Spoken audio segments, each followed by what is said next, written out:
So, hello people, this is your channel CTV and in this video we are going to do the MCQs of law. ठीक है, CA final law के हम MCQs करेंगे। आपको पता ही होगा कि MCQ के रिस्पेक्ट में रवि अग्रवाल सर है, उन्होंने बाकायदा जो है लॉ की MCQ रिलीज़ करी थी, MCQ का स्कैनर। ये आप उनके टेलीग्राम चैनल से ज्वाइन मतलब कि टेलीग्राम चैनल से ये पर्टिकुलर PDF आप फाइंड आउट कर सकते हैं। एंड हाँ, तो अगर अपन देखें तो appointment and qualification of director, ठीक है, तो उन्होंने क्या करके रखा है कि जैसे ये पर्टिकुलर चैप्टर है उसके MTP, ठीक है, RTP, बुकलेट, स्टडी मटेरियल, इसके सारे क्वेश्चन, ठीक है ना, मई 19, नवंबर 19, मई 20, मई 20 तो हुआ नहीं था, तो नवंबर 20, जनवरी 21, जुलाई 21, इस तरीके से इन्होंने जो है सब कुछ ऐसा रखा है। और इनफैक्ट इसमें नवंबर 21 की RTP भी है, पर इसमें क्या नहीं है, नवंबर 21 की MTP, ठीक है। और मई 21 की तो सजेस्टेड ही नहीं आए हैं, ठीक है, मई 21 का सजेस्टेड अभी तक आया नहीं है, तो अभी तक हम जो है हम ये क्वेश्चन फिर फटाफट कर लेते हैं। अब हम इसको कैसे करेंगे, राइट। देखो, ये पर्टिकुलर हमारे पास कुछ MCQs आएंगे, कुछ छोटे MCQs आएंगे, कुछ बड़े MCQs आएंगे। हमारा काम सिर्फ ये रहेगा कि हम हर एक के, जैसे अब सेक्शन 149 है तो हम कोई सेक्शन 149 पूरा तो नहीं पढ़ेंगे, राइट, पर हाँ हम ये देख लेंगे कि यार ये पर्टिकुलर चीज़ सेक्शन 149 में किधर देकर रखी। मतलब कि आप जैसे नोट्स पढ़ते हैं तो आप ये देखो कि यार ये MCQ मेरे नोट्स में इस साइड है, राइट, तो आप उधर अगर आपने पहले से हाईलाइटेड करके रखा होगा तो उसको वापस हाईलाइट कर देना, जो भी है उधर MCQ लिख देना, ताकि जो है आप जब अपने नोट्स पढ़ो तो आपको नोट्स पढ़ते पढ़ते दिखे कि यार नहीं यार इधर MCQ था, राइट। तो ये याद रखना, ठीक है, ये ध्यान रखना कि मैं क्या, मतलब आप समझ रहे होंगे कि मैं क्या बोलना चाह रहा हूँ कि आपने पर्टिकुलर MCQ देखा, आपको लग रहा है कि उसको मुझे अपने नोट्स में हाईलाइट कर लेना चाहिए, ठीक है, या मेरे को पहले से ही पता था, तो फिर आप मत ही करो। पर अगर आपको लग रहा है कि कर लेना चाहिए तो आप पर्टिकुलर अपने नोट्स वाले सेक्शन में जाओ, ठीक है, जो भी आपका नोट्स है उधर फिर जो है इसको फाइंड आउट करो और उधर आप हाईलाइट करो। अगर आपने इसको पहले ध्यान नहीं दिया हुआ था जब आपने नोट्स पढ़ रहे थे, तब अगर आपने पहले ध्यान नहीं दिया तो इस MCQ के कारण आपको कम से कम ध्यान तो देना ही पड़ेगा, राइट। तो इधर ये पर्टिकुलर नोट्स है, ठीक है, ये पर्टिकुलर नोट्स है और ये पर्टिकुलर जो है ये है हमारा जो MCQ का PDF, ठीक है। तो बिना किसी देर के अब हम स्टार्ट करते हैं। Appointment and qualification of director है, तो क्यों ना हम इसको ओपन कर ले, ठीक है। चलो तो क्या है क्वेश्चन, 1 सेकेंड। हाँ, in addition to listed company, ठीक है, in addition to listed company which other company, ठीक है, जिसमें आपको पता है 100 और 300 है, 100 करोड़ और मोर, ठीक है, पेड अप कैपिटल और टर्नओवर 300 करोड़ और मोर, ठीक है। तो देख लेते हैं, paid up share capital 100 crore, 300 crore, meeting both the parameter और any one of the parameter.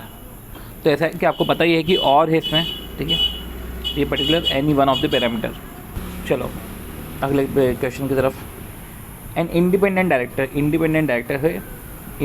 Director है who has tendered resignation from the board, उसने अपने बोर्ड से रेजिग्नेशन दे दिया। अब उसकी जगह न्यू इंडिपेंडेंट डायरेक्टर आएगा, पर वो कब तक आएगा, तो वो रिप्लेस कितने दिन में होगा, राइट। मैं वापस से बोलता हूँ कि इंडिपेंडेंट डायरेक्टर है जिसने अपना रेजिग्नेशन दे दिया, उसकी जगह नया आएगा, तो नया कब तक। तो ऐसा है कि अगर आपने रेजिग्नेशन दे दिया है, ठीक है, तो रेजिग्नेशन करने के बाद within 3 month from the date of such resignation उसको रिप्लेस, मतलब 3 महीने के अंदर ही रिप्लेस कर देने का है अपने को, ठीक है। तो ये पर्टिकुलर पॉइंट हमारे नोट्स में इनकॉर्पोरेट नहीं था, तो हमने इसको इधर भी इनकॉर्पोरेट कर लिया कि इंडिपेंडेंट डायरेक्टर जिसने अपना टेंडर कर दिया था रेजिग्नेशन फ्रॉम द बोर्ड, वो रिप्लेस हो जाएगा, ठीक है, by new independent director within 3 month from the date of such resignation. तो चलो सेक्शन 151, अ शेयर होल्डर जो होल्ड कर रहा है शेयर्स ऑफ नॉमिनल वैल्यू के शेयर्स होल्ड कर रहा है, नॉट मोर देन, ठीक है, अप टू मतलब 20,000, हमको पता है, ठीक है, 20,000 तक के जो शेयर्स होल्ड करता है वो स्मॉल शेयर होल्डर। तो यही जो है हमने नोट्स में भी लिख के रखा है कि नॉमिनल वैल्यू जो है 20,000 या उससे कम का होना चाहिए, ठीक है।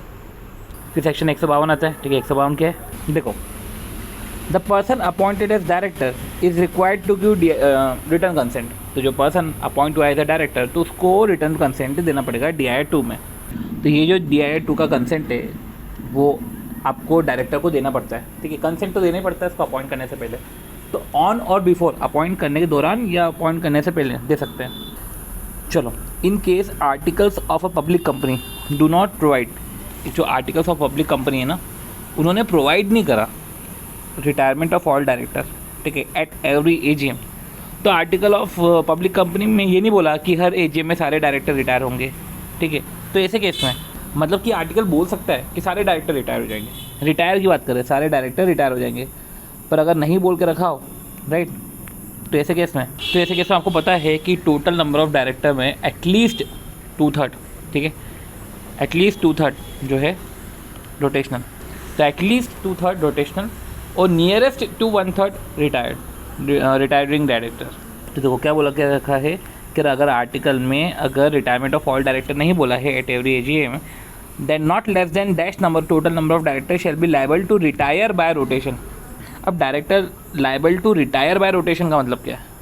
Director liable to retire by rotation का मतलब देखो, अगर इस कॉन्टेक्स्ट में देखें, ठीक है, तो ऐसे केस में फिर रोटेशनल डायरेक्टर की बात कर रहा है, क्योंकि नहीं sorry, article of public company do not provide retirement, अगर ये नहीं बोलता है रिटायरमेंट ऑफ ऑल डायरेक्टर, ठीक है, जो आप सारे डायरेक्टर को रिटायर कर सकते हो, तो नॉट लेस देन 1/3 होना चाहिए आंसर, ठीक है, shall be of the total number of director shall be liable to, ठीक है, और टोटल नंबर ऑफ डायरेक्टर में एटलीस्ट 2/3 जो है रोटेशनल है, राइट, और तो एटलीस्ट 2/3 रोटेशनल होता है। देन उसके बाद जो है रोटेशनल में से नियरेस्ट टू 1/3, मैं एटलीस्ट नहीं बोल रहा हूँ, नियरेस्ट टू 1/3 रिटायरिंग होते, तो कायदे से 1/3 होना चाहिए, पर इन्होंने 2/3 दे के रखा है। देखो अब अगला क्वेश्चन है, ठीक है, ये आंसर तो मेरे को गड़बड़ लग रहा है, कुछ क्लैरिटी आएगी तो मैं आपको बता दूंगा, राइट। चलो, an independent director shall hold office, कब तक कितना वो होल्ड करता है ऑफिस? तो देखो जो होल्ड करता है वो ऑफिस, वो 3 नहीं, वो 5 कंसेक्यूटिव ईयर तक ऑफिस होल्ड करता है। 3 ईयर तो जो है वो स्मॉल शेयर होल्डर डायरेक्टर के लिए, और इनफैक्ट 5 कंसेक्यूटिव ईयर तक तो ऑफिस होल्ड करता है, बाकी रीअपॉइंट भी हो सकता है, पर रीअपॉइंटमेंट में अगर आप भले इसको अपॉइंट कर रहे हो, ठीक है, या रीअपॉइंटमेंट करने के बाद उसको रिटायर कर रहे हो, जो भी है उसको रिज़ाइन कर रहे हो, तो ऐसे केस में स्पेशल रिजोल्यूशन लगता है, ठीक है, मतलब रिज़ाइन क्या करो, उसको रिमूव कर रहे हो, ठीक है, तो रिज़ाइन तो खुद से करते हैं, रिमूव कंपनी करती है, तो ऐसे केस में स्पेशल रिजोल्यूशन लगता है। इनफैक्ट उसको सेकंड टर्म में अपॉइंटमेंट करने के लिए भी स्पेशल रिजोल्यूशन लगता है। अगला क्वेश्चन कि every company is required to furnish, तो हर कंपनी को रिक्वायर्ड है to furnish DIN of all its director, ठीक है, डिन, कंपनी को डिन फर्निश करना, अपने डायरेक्टर का रजिस्ट्रार को फर्निश करना पड़ता है, ठीक है, with in dash days of receipt of intimation. तो जैसे डिन का इंटीमेशन डायरेक्टर द्वारा आता है, कंपनी फर्निश करती है रजिस्ट्रार को। तो देखो जो सेंट्रल गवर्नमेंट को जो है हम 1 सेकेंड, हाँ, पर्सन जो है वो सेंट्रल गवर्नमेंट को अप्लाई करता है DIR 3 से, सेंट्रल गवर्नमेंट इंटीमेट करता है 1 महीने में, सेंट्रल गवर्नमेंट इंटीमेट करता है 1 महीने में 1:1:0.5, जैसे सेंट्रल गवर्नमेंट ने डायरेक्टर को इंटीमेट करा, ठीक है, 1 महीने में, अब ये मिलने के 1 महीने के अंदर कंपनी को इंटीमेट करता है, फिर कंपनी रजिस्ट्रार को 15 दिन में इंटीमेट करती है। तो इधर क्वेश्चन में यही बोला था कि कंपनी को रिसिप्ट होने के बाद डिन नंबर वो कितने दिन में रजिस्ट्रार को इंटीमेट करेगी, तो ये हमारा 15 दिन हुआ। अब देखो, amount of 1 lakh is deposited, amount of 1 lakh is deposited bye propose director, ठीक है, डिपॉजिट कौन करता है? प्रपोज डायरेक्टर डिपॉजिट करता है, जो रिटायरिंग डायरेक्टर के अलावा है, ठीक है, शैल बी रिफंडेड, उसको रिफंड भी कर देंगे, जैसे कि डायरेक्टर अपॉइंट करने के लिए उसने 1 लाख रुपये दिए, ठीक है, डिपॉजिट करे, और अगर अपॉइंट हो जाता है तो उसको रिफंड भी कर देते हैं। ये जो डायरेक्टर है वो अदर देन रिटायरिंग डायरेक्टर है, उसको रिफंड कर दिया जाएगा कम से कम अगर उसको इतने वैलिड वोट्स मिल गए तो, ठीक है, वो वोट्स भले ही शो ऑफ हैंड से हो या पोल से हो, तो कम से कम कितने वोट उसको मिलना ज़रूरी है। तो देखो समझो, ये सेक्शन 160 की बात कर रहा है, सेक्शन 160 की बात इसलिए क्योंकि रिटायरिंग डायरेक्टर पे सेक्शन 160 नहीं लगता, और जो अदर देन रिटायरिंग डायरेक्टर है उनको अगर अपॉइंट होना है तो सेक्शन 160 लगता है, ठीक है। और उसमें क्या करते हैं कि पर्सन जो भले ही मेंबर नहीं हो, ठीक है, उस कंपनी का मेंबर हो या नहीं हो, ठीक है, वो डायरेक्टरशिप के लिए अप्लाई कर सकता है, या जो कंपनी के मेंबर्स है वो किसी को डायरेक्टर ऐसे इलेक्ट कर सकते हैं, इन द सेंस वो डायरेक्टर के लिए नामांकन किसी का भर सकते हैं, या जो पर्टिकुलर पर्सन अपना नोटिस अपने लिए अपने खुद के लिए अप्लाई कर रहे हैं, या कोई दूसरे मेंबर जो कंपनी के हैं वो जो है किसी एक पर्सन के लिए अप्लाई कर रहे हैं, ठीक है। तो ऐसे केस में उनको 1 लाख की फ़ीस डिपॉजिट करनी पड़ती है, और यही फ़ीस निधि कंपनी में 10,000 है, ठीक है। ये फ़ीस जो है ये पर्टिकुलर इधर लिखा हुआ है, ठीक है, ठीक है, ये इधर लिखा हुआ है पर्टिकुलर, एंड हाँ, ये रिफंड हो जाएगा डिपॉजिट अमाउंट अगर डायरेक्टर इलेक्ट हो गया हो तो, या भले ही चलो इलेक्ट नहीं हुआ पर एटलीस्ट उसको मोर देन 25% नहीं, मोर देन 25% अगर उसको मिल गए हो तो वोट्स, चलो अब 161 सेक्शन जो होता है वो एडिशनल अल्टरनेट नॉमिनी और कैजुअल डायरेक्टर जो होते हैं, ठीक है। तो additional director and additional director जो बोर्ड ऑफ डायरेक्टर अपॉइंट करते हैं, क्योंकि 161 सेक्शन के अंडर में सारे डायरेक्टर बोर्ड ही अपॉइंट करता है, तो जो एडिशनल डायरेक्टर बोर्ड अपॉइंट करते हैं shall continue to hold office. तो देखो ये पर्टिकुलर एडिशनल डायरेक्टर का सेक्शन है, उसमें टेन्योर क्या देख रखा है कि एडिशनल डायरेक्टर का टेन्योर क्या है, अप टू नेक्स्ट एजीएम, ठीक है। वो अप टू नेक्स्ट एजीएम, ठीक है। अगर एजीएम हो गई तो ठीक है, कभी एजीएम नहीं हुई तो ऐसे केस में last date on which AGM ought to have been held वो रहेगा, ठीक है। पर यही केस ऑडिटर के केस में नहीं होता। यही चीज़ ऑडिटर में अगर एजीएम नहीं हुई तो till the conclusion of AGM वो अपॉइंटेड रहता है। पर डायरेक्टर के केस में एजीएम नहीं हुई तो भैया जो लास्ट डेट है जब तक एजीएम हो जानी थी वो लास्ट डेट है, last date on which AGM ought to have been held वो रहेगा, ठीक है। तो एडिशनल डायरेक्टर अपॉइंट हुआ, दैट डजंट मीन कि हम बोर्ड मीटिंग की बात करेंगे, हम एजीएम की बात करेंगे, ठीक है। आती बात सेक्शन 165 कि a person is permitted to hold office, जो पर्सन है वो परमिटेड है to hold office as director, ठीक है, including alternate directorship in maximum 20 companies, ठीक है। वो 20 कंपनी में हो सकता है, of which maximum number of public company वो 10 है, ठीक है। तो ठीक है, इतना कुछ वाव नहीं था इसमें। तो ये जो हमने एमसीक्यूज़ देखे हैं, राइट, ये एमसीक्यू थे हमारे स्टडी मटेरियल के, ठीक है। चलो अब जो है हम एमटीपी का एमसीक्यू देखते हैं। मतलब सीक्वेंस उन्होंने ऐसा करके रखा हुआ है कि स्टडी मटेरियल देन एमटीपी, ठीक है। ये एमटीपी के एमसीक्यूज़ चलते रहेंगे, राइट। फिर ये एमटीपी ख़त्म हुआ, अब देखो आरटीपी चालू हुई, ये आरटीपी के चलते रहे, ठीक है। फिर booklet, study material MTP RTP booklet, ठीक है। बुकलेट जो आई थी, इशू हुई थी, ये बुकलेट के एमसीक्यूज़ चल रहे हैं, ठीक है। और फिर केस सिनेरियोज़, फिर जो केस स्टडीज़ है, ठीक है। तो ये सब पर्टिकुलर केस स्टडीज़ जो है एंड में। तो study material MTP RTP booklet case scenarios. चलो अब थोड़े से भैया बड़े एमसीक्यूज़ देख लेते हैं कि Shri Shakti home care limited जो इनकॉर्पोरेट हुआ था 30 अक्टूबर को, ठीक है, हैज़ 10 सब्सक्राइबर। तो Shri Shakti home care limited है, ये पब्लिक कंपनी है, ठीक है। और इनकॉर्पोरेट हुई 30 अक्टूबर को, 10 सब्सक्राइबर थे, out of which 2 are private limited company. अब सब्सक्राइबर में 2 तो प्राइवेट लिमिटेड कंपनी थे और 8 मतलब इंडिविजुअल थे। However, there is no mention in any of the document as who shall be the first director। बोल के ही नहीं रखा है कि फर्स्ट डायरेक्टर कौन होगा। तुमने अगर मेमोरेंडम बना के रखा है, 10 सब्सक्राइबर है जिसमें 2 प्राइवेट है, 8 इंडिविजुअल है, तो ये नहीं बता के रखा है कौन फर्स्ट डायरेक्टर होगा। तो advice the company regarding appointment of first director. तो आओ फर्स्ट डायरेक्टर के प्रोविजन पे आते हैं। तो देखो कहीं नहीं दे के रखा है, इन द सेंस कि आप मान लो कि आर्टिकल में प्रोविजन दे के रखा हो तो अच्छी बात है। इधर हम ये पढ़ रहे हैं कि अगर कहीं नहीं दे के रखा है, ठीक है। जब कहीं नहीं दे के रखा है तो ऐसे केस में सबसे पहले तो रेगुलेशन के अंदर जो टेबल्स होती है वो टेबल्स अप्लाई होता है, ठीक है। बट यार कहीं भी इंस्टीट्यूट के मटेरियल में इसका जिक्र नहीं होता, तो हम रेगुलेशन को छोड़ देते हैं अब, ठीक है। तो हम डायरेक्ट नीचे पूछते हैं कि अगर प्रोविजन ऑफ आर्टिकल मतलब कि कहीं भी डॉक्यूमेंट्स में अगर नहीं दे के रखा हो फर्स्ट डायरेक्टर के बारे में, तो ऐसे केस में ऑल इंडिविजुअल सब्सक्राइबर, सारे के सारे इंडिविजुअल सब्सक्राइबर, ठीक है, और individual subscriber to the memorandum वो फर्स्ट डायरेक्टर हो जाते हैं। तो अगर मैंने इंडिविजुअल बोला है तो 2 तो प्राइवेट लिमिटेड कंपनी है, तो वो तो नहीं हो पाएंगे, सारे इंडिविजुअल सब्सक्राइबर होंगे। तो आंसर इसका क्या है, सी डायरेक्ट। ये हमको दिख भी गया है, ठीक है। देखो पहले से अगर चीज़ें हाईलाइटेड है तो फिर आपको समझ में आ जाना चाहिए। फिर अगर आपको वो फिर आपके subject to specific person to person अगर उसको लग रहा है कि उसको वापस से फोकस करना है तो वो लिख ले। अदरवाइज़ जो है जिसको पता है कि यार मैं ये इसको पढ़ूंगा ही, जब मैं नोट्स पढ़ूंगा तो उस पर मैं ध्यान दूंगा ही, तो फिर अदरवाइज़ आपको फिर ऐसे लिखने की ज़रूरत नहीं है, ज़बरदस्ती का टाइम देने की ज़रूरत नहीं है।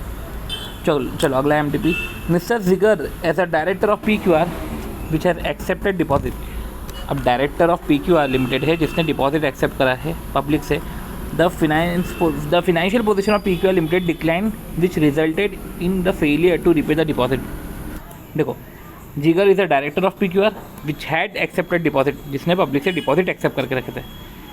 The financial position of PQR limited decline which result in failure to repay deposit. अब वो डिपॉजिट को रीपे नहीं कर पाया, याद आ रहा है कुछ 164 of section 2। It become due for the payment, वो 10 अप्रैल 2017 को, ठीक है, 10 अप्रैल 2017 को ड्यू थे पेमेंट के लिए। एंड सच रीपेमेंट जो है 10 अप्रैल 2018 के बाद तक नहीं हुए हैं, मतलब कि मई तक नहीं हुए हैं, ठीक है। एंड अनदर कंपनी जो JKL है, ठीक है, वॉन्ट्स टू अपॉइंट। अब JKL कंपनी चाहती है कि इसको अपॉइंट करे as a director in AGM जो 6 अगस्त को होगा। अब मुझे बताओ क्या जिगर अपॉइंट हो सकता है? अरे जिगर ने जो डिपॉजिट लिए थे वो तो रीपे ही नहीं कर पाए इंटरेस्ट के साथ, तो ऐसे केस में तो वो डिस्क्वालीफाइड हो गया। तो 164 का सबसेक्शन 2 क्या बोलता है कि person who is the director of any company, person who is the director of any company, person किसी कंपनी में डायरेक्टर है, ठीक है, वो डिस्क्वालीफाइड हो जाएगा। पर्सन डायरेक्टर है किसी कंपनी में, वो डिस्क्वालीफाइड हो जाएगा टू रीअपॉइंट, क्योंकि अगर अपॉइंटेड है तो रीअपॉइंट नहीं हो पाएगा, ठीक है, या जो जब अपॉइंटेड नहीं है तो वो अपॉइंट नहीं हो पाएगा। वापस से बोलता हूँ, वो रीअपॉइंट नहीं हो पाएगा उस कंपनी में, और किसी दूसरी कंपनी में वो अपॉइंट नहीं हो पाएगा, वो 5 साल तक नहीं हो सकता। वो कब नहीं हो सकता? अगर कंपनी ने फिनेंशियल स्टेटमेंट और annual return preceding 3 financial year के उसमें फ़ाइल ही नहीं किए, फिनेंशियल स्टेटमेंट या annual return preceding 3 financial year के फाइल नहीं करे, या तो कंपनी ने 3Ds का पालन नहीं किया, मतलब कि 3D मतलब कि debenture, deposit, debenture and dividend, ठीक है, डिपॉजिट प्लस इंटरेस्ट ड्यू होने के 1 साल तक उसने पे नहीं करे, fail to pay repay deposit within 1 year from the due date. Due date से बोला है, ड्यू डेट जब पेमेंट करना था, ड्यू डेट से 1 साल तक उसने पे नहीं करे, ठीक है, ड्यू डेट के 1 साल बाद तक उसने पे नहीं करे। डिवेंचर, डिवेंचर की भी ड्यू डेट होती है, तो डिवेंचर प्लस इंटरेस्ट उसने ड्यू डेट के 1 साल बाद तक उसने रिडीम नहीं करे, तो डिपॉजिट रीपे होता है, डिवेंचर रिडीम होता है, डिविडेंड पे होता है, ठीक है, और पे नहीं करा डिविडेंड, ठीक है, तो जो डिविडेंड डिक्लेयर्ड था, डिक्लेयर्ड डिविडेंड उसको पे नहीं कर पाया विद इन 1 ईयर, ठीक है, from the date on which dividend was declared. जब डिपॉजिट ड्यू था पेमेंट के लिए 10 अप्रैल 17 को, और वो 10 अप्रैल 18 तक पे ही नहीं कर पाया, अब नहीं पे कर पाया तो वो अपॉइंट ही नहीं हो सकता किसी अदर कंपनी में, और उस कंपनी में तो वो रीअपॉइंट भी नहीं हो सकता, वो किसी दूसरी कंपनी में अपॉइंट नहीं हो सकता, तो ऐसे केस में वो अपॉइंट नहीं हो सकता है, राइट। और ये कब तक, कितनी देर तक, कितने सालों तक अपॉइंट नहीं हो सकता है? वो 5 साल तक अपॉइंट नहीं हो सकता। तो देखो, कैन बी अपॉइंटेड तो होने से रहा, अभी लिखा है can not be appointed, can not be appointed at all in JKL और एनी अदर कंपनी, ठीक है, जिगर अपॉइंट नहीं हो सकता at all in JKL limited और एनी अदर कंपनी। अब देखो, ये तो सही लग रहा है, बी तो सही लग रहा है कि वो अपॉइंट नहीं हो सकता JKL में और किसी अदर कंपनी में। अब देखो नीचे वाला क्या बोल रहे हैं, Jigar will not eligible to appoint as a director, ठीक है। अब इधर क्या बोल के रखा है, can not be appointed at all, ठीक है, कहीं भी ऐसा अपॉइंट नहीं हो सकता। अभी क्या बोला है, Jigar will not be eligible to appoint as director of JKL limited on the scheduled AGM but may be after expiry of 5 years. वो 5 साल बाद, एक्सपायरी के 5 साल बाद वो हो सकता है। ये ज़्यादा कट टू कट है, ठीक है, ये ज़्यादा स्पेसिफिक है कि from the date of default, ठीक है, after expiry of 5 years from the date of default. तो देखो समझो, अगर पर्सन ने डिफ़ॉल्ट करके रखा है तो वो उस कंपनी में एज डायरेक्टर अपॉइंट नहीं हो सकता, ठीक है, ठीक है। तो इसका तो ये थोड़ा, वो दूसरी कैपेसिटी में वो अपॉइंट हो सकता है पर वो डायरेक्टर नहीं बन पाएगा। तो जैसे इसने बोल के रखा है कि can not be appointed at all, तो ये जम नहीं रहा है। आप अपॉइंट तो हो सकते हो, ठीक है, तो इन्होंने बोल के रखा है कि will not be eligible to appoint as a director, ठीक है, कि वो डायरेक्टर जैसे अपॉइंट नहीं हो सकता, ठीक है, for the after expiry of 5 year, पर वो हो सकता है। चलो, Diksha, a professional architect has been approach by new age builders limited, a company formed by her distant relatives, उन्होंने, उनके रिलेटिव्स ने कंपनी बनी है, but with whom she had good rapport, ठीक है, to accept the directorship of the company, however she could not immediately agree to take post of 8 director.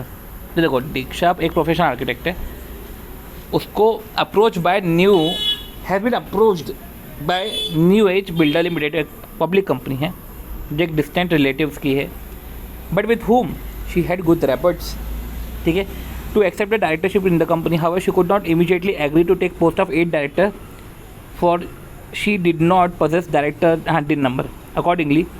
तो उसने DIN के लिए अप्लाई करा था, but her application was found to be incomplete। तो उसको एक मेल आया 3 जनवरी को, which directed her to rectify the defect, ठीक है। तो बताओ मुझे कि डिफेक्ट कितने टाइम में रेक्टिफाई करना है। तो देखो, आपने जो है पर्टिकुलर DIN प्रोविजंस देखें तो ऐसा है कि जैसे IBC में भी रेक्टिफाई करने के लिए 7 दिन देते हैं, ठीक है, पर इधर 15 दिन देते हैं। तो direct to rectify the defect in 15 days, ठीक है, तो कायदे से, ठीक है, डायरेक्ट टू रेक्टिफाई डिफेक्ट, तो direct to rectify the defect in 15 days of रीसबमिशन।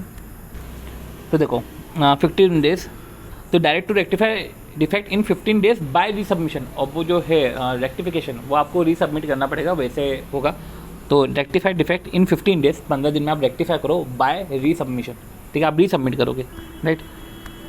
और ये 15 डेज़ का देखा जाएगा डेट ऑफ इंटीमेशन से, ठीक है। और इंटीमेशन डिफेक्ट का होगा वेबसाइट के थ्रू हो जाएगा, ईमेल के थ्रू, जो भी तरीका है उनको बताने का, वो इंटीमेशन से 15 दिन रहेंगे। ये इंटीमेट अगर 3 जनवरी को कर देता तो लेटेस्ट बाय 18 जनवरी तक आपको जो है रेक्टिफाई करना है, रेक्टिफाई बाय रीसबमिशन, ठीक है। चलो अगला क्वेश्चन की तरफ, कि B North Motors and spare limited एक लिस्टेड कंपनी है, हैज़ 4500 स्मॉल शेयर होल्डर।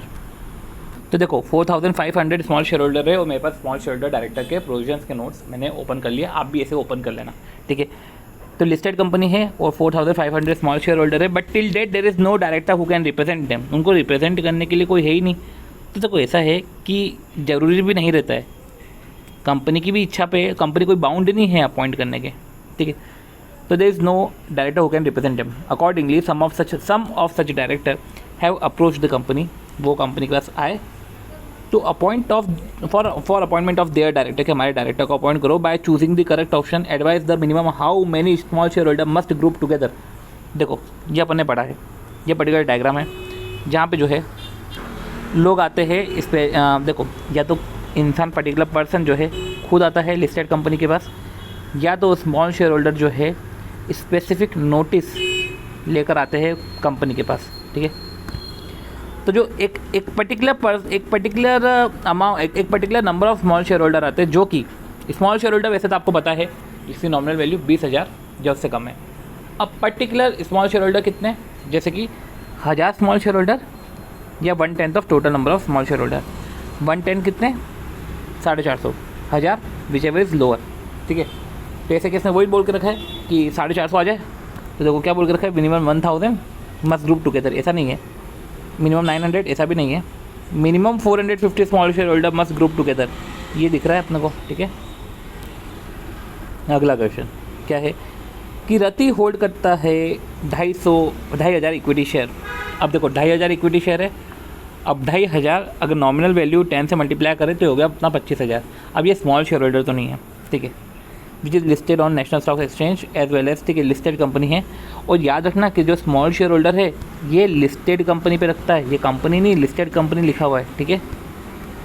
अब देखो इन द सेम कंपनी, उसी कंपनी में हर मदर रचना भी होल्ड करती है। रचना कितना होल्ड करती है, 2,000 इक्विटी शेयर, 7 पेड अप है, बट अपन तो 20,000 ही मानो ना, ठीक है। अब नॉमिनल वैल्यू 20,000 या उससे कम, ठीक है, 20,000 से ज़्यादा नहीं, मतलब 20,000 तक की नॉमिनल वैल्यू वाला भी जो है स्मॉल शेयर होल्डर बन सकता है, ठीक है। तो ये रचना तो हो गई। हर ब्रदर रुचिर, उसको भी अलॉटेड है 3,000 इक्विटी शेयर, तो रुचिर को भी 3,000 है, पर 3,000 को 10 से मल्टीप्लाई करोगे तो 30,000 हो जाएगा, ठीक है। Similar to Rati, he has only paid 5 रुपये in application and allot money. All the 3 claim to be small shareholder and want to participate in the process of appointing small shareholder director. अब देखो कौन है small shareholder, तो only Rati है, क्योंकि रचना तो होने से रही, रुचिर तो होने से रहा, तो रति ही है, ठीक है।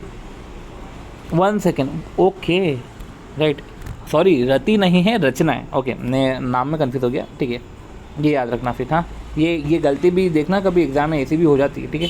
तो रचना स्मॉल शेयर होल्डर डायरेक्टर है, वो पार्टिसिपेट कर सकती है। और याद रखना small shareholder director small shareholder director को अपॉइंट मतलब कि नॉमिनेट करते हैं। अब वो जो particular small shareholder director है ना, वो हो सकता है वो मेंबर हो सकता है वो मेंबर ना हो सकता है वो स्मॉल शेयर होल्डर हो सकता है वो ना हो, ठीक है। तो स्मॉल शेयर होल्डर डायरेक्टर पे ऐसा कोई वो नहीं है पर्टिकुलर स्पेसिफिक कि नहीं स्मॉल शेयर होल्डर में से कोई सा एक डायरेक्टर अपॉइंट होगा, ऐसा नहीं होता। फिर एक और आता है कि state which is not a valid situation for the vacation of office. Director अपना ऑफिस वेकेट करता है, ठीक है। तो वेकेशन 167 वेकेशन का है, तो देखो 167, ठीक है, उसमें वेकेशन ऑफ ऑफिस का दे के रखा है। और रही बात है वेकेशन ऑफ ऑफिस, तो वो सारी दूसरी कंपनी में, सारी अदर कंपनी में वेकेट कर लेगा, पर उस कंपनी में, वो डिफ़ॉल्टिंग कंपनी में वेकेट नहीं करता, जो भी है। ये वेकेशन ऑफ ऑफिस का वैलिड सिचुएशन नहीं है। देखो वेकेशन ऑफ ऑफिस सेक्शन 167 है, आप उसके नोट्स ओपन करके रखो। क्या लिखा है, when the director absent himself from 3 consecutive meetings held during a period of 12 month. तो during the period of 12 month director किसी भी मीटिंग में नहीं आया, ठीक है। तो वैसे तो absent himself from 3 consecutive meeting held during a period of 12 month, मतलब एक तरीके से यही हो गया कि ड्यूरिंग द 12 मंथ सारी बोर्ड मीटिंग्स में आया ही नहीं। Director entering into a contract किसी कॉन्ट्रैक्ट में एंटर हुआ है जिस कॉन्ट्रैक्ट में वो इंटरेस्टेड नहीं है, तो दिक्कत थोड़ी ना है, इधर तो हो सकता है ना, मतलब ये एक नहीं लग रहा है। Order disqualifying him as director has made by the court, तो ठीक है, डायरेक्टर को डिस्क्वालीफाई करके रखा है, तो ये तो अपन ने पढ़ा है ई वाला पॉइंट कि director disqualified by court order, director है disqualified by court order. Disqualified छोड़ो, अगर कन्विक्टेड बाय कोर्ट है तो भी आ जाता है, for an offence involving moral turpitude, और convicted by court for an offence involving moral turpitude, और इम्प्रिजनमेंट 6 महीने या उससे ज़्यादा है, ठीक है। तो वही कि डिस्क्वालीफाइड तो है, ठीक है, और डिस्क्वालिफिकेशन कोर्ट ने बोल के रखा है, और he is convicted by court for an offence involving moral turpitude और imprisonment not less than 6 month. तो देखो ऐसे केस में फर्स्ट तो है ही है, ठीक है, नहीं sorry which is not a valid situation. देखो फॉर द वेकेशन, तो देखो डिस्क्वालीफाइंग हिम एज डायरेक्टर ये तो वैलिड सिचुएशन है, ही इज़ कन्विक्टेड बाय कोर्ट वो भी एक वैलिड सिचुएशन है। अभी क्या बोल रहा है कि director absent himself from the 3 consecutive meeting जो हेल्ड हो रही है during the period of 12 month. देखो अब ऐसा, देखो इसमें समझने के 2 तरीके हैं। मैंने ये समझा कि during the period of 12 month 3 he meeting हुई है, वो 3 मीटिंग में वो आया नहीं, मैंने ये समझा, ठीक है। इधर क्या अब इसका इधर क्या मतलब निकल रहा है, आंसर को देखते हुए ये मतलब निकल रहा है कि ड्यूरिंग द 12 मंथ में भी बहुत सारी मीटिंग हुई हो, ठीक है, पर वो 3 consecutive back to back meeting में नहीं आया, ठीक है। तो देखो उन्होंने उसको ऐसे समझा, और ऐसे समझते हुए फिर उन्होंने उसको बोला कि ये कोई रीज़न नहीं है वैकेंसी का, ठीक है, इसलिए 1 और 3 इन्होंने आंसर दिया है। ये पर्टिकुलर पॉइंट को हमने इधर लिख दिया कि ये कोई एक वैलिड रीज़न नहीं है कि डायरेक्टर एब्सेंट हो रहा है 3 कंसिक्यूटिव मीटिंग से held during the period of 12 month, तो ये ध्यान रखना, ठीक है ना। चलो तो इधर हम जो है अभी तक हमने 16 MCQs करे हैं, ठीक है, अब हम जो है उसको आगे भी कवर करेंगे, ठीक है। तो नेक्स्ट वीडियो में हम उसको देखते हैं, ठीक है। तो मिलते हैं नेक्स्ट वीडियो में, बाय।